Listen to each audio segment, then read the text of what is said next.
Here's Scott Jennings trying to lay it out for them on CNN. Okay, who's good, who's bad today? We got to put up a chart to help show you people. If you're on the American left tonight, here's my chart. The good guys today, Daniel Penny. The bad guys, Luigi Mangione. It seems to me. How do you? Everybody what's on the left, chart for victims? I'm just telling you what I see out in the world. I know. What I just want you to finish the today. chart. Which victim is good and which victim is bad. What I'm telling you is that's not on the second page. People on the left can't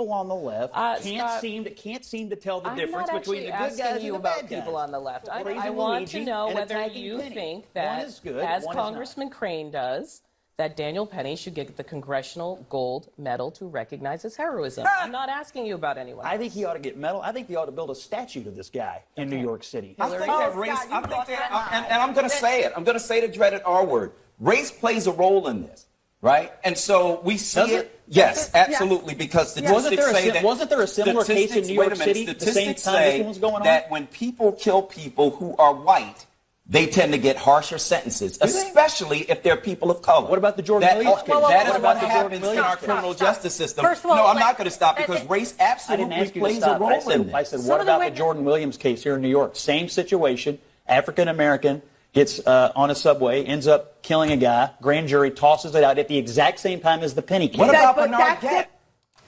He's good. But by the way, you can understand why they have descended into rating nothingness. The guy who used to run the New York Times, he now runs CNN, and it is a disaster. They've actually got layoffs, they've got salary cuts, the whole 9 yards. But Scott is right. You know, when he says people can't understand here what's good, what's bad on the left, he's right. Look at this woman. I showed you guys this clip. Taylor Lorenz, she worked for the Washington Post. Shame on the Washington Post for ever having employed her in the first place. And then she went to work for Vox. Apparently, they just parted ways with her. Vox is some liberal media organization. Here she is talking to Piers Morgan. And I mean, one, the woman's clearly dumb, but two, she's clearly gross. She starts to talk about how she felt joy when this guy was killed. I mean, it's one thing, okay? It's one thing for you to want to reform the healthcare industry. It's a whole other ballgame when you feel joy because another human being, a father of children, has just been gunned down at 6:45 in the morning in the streets of New York City. We got a problem with these lefty media folks, a big one. Thanks. Let's move to the other story because Taylor's been waiting patiently here. So this issue of Brian Thompson, one of the top healthcare executives in the country, I'm just curious why your first reaction would be to his cold-blooded execution. And people wonder why we want these executives dead. And then you later commented when people were giving you a lot of blowback, I'm not alone, you said. Healthcare executive down with party balloons was on a next post that you commented on. Why would you be in such a celebratory mood about the execution of another human being? Aren't you supposed to be on the caring, sharing left where, you know, you believe in the sanctity of life?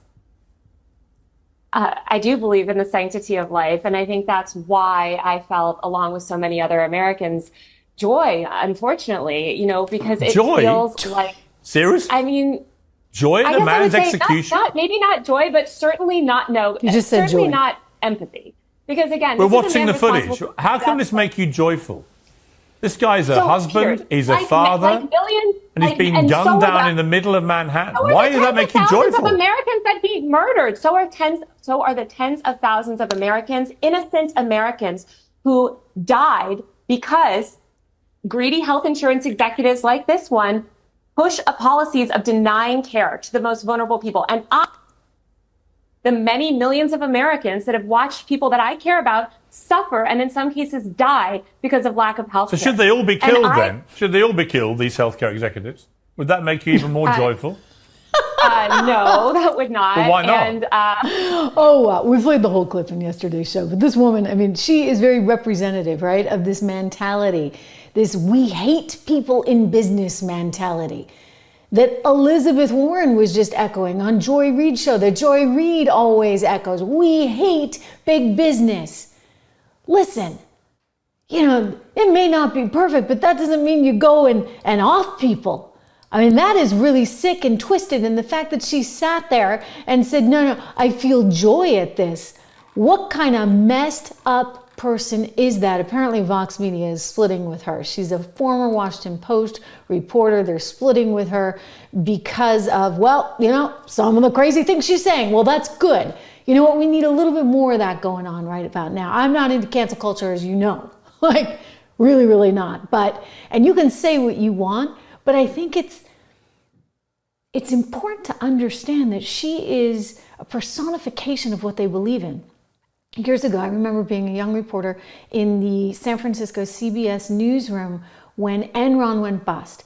And the entire newsroom started cheering and shouting. And I was like, guys, like this is not good. Like people are going to lose everything, their 401ks. And like, it's not just the employees, it's not just the executives, it's everyone who had any kind of share of stock in the company itself. But you see, there was this mentality that we hate business.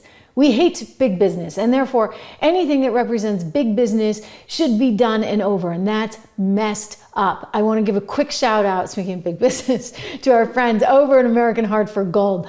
And listen, like, regardless of how you feel about business, I certainly feel pretty optimistic about gold, or at least safe, I should say, with my gold in my portfolio, because this is part of a well-diversified portfolio. It's a good diversification strategy against all this inflation, et cetera. We're going to talk a little bit about that because Janet Yellen made some rather interesting comments on this just today, actually, with the Wall Street Journal. So we'll get to that. But up to $15,000 in free silver right now for those of you that are first-time qualifying offers with American Heart for Gold. You can go to trishlovesgold.com, trishlovesgold.com. You can text Trish to 65532 to get more on that offer, to get up to $15,000 here in free silver. Call 1-844-495-1115.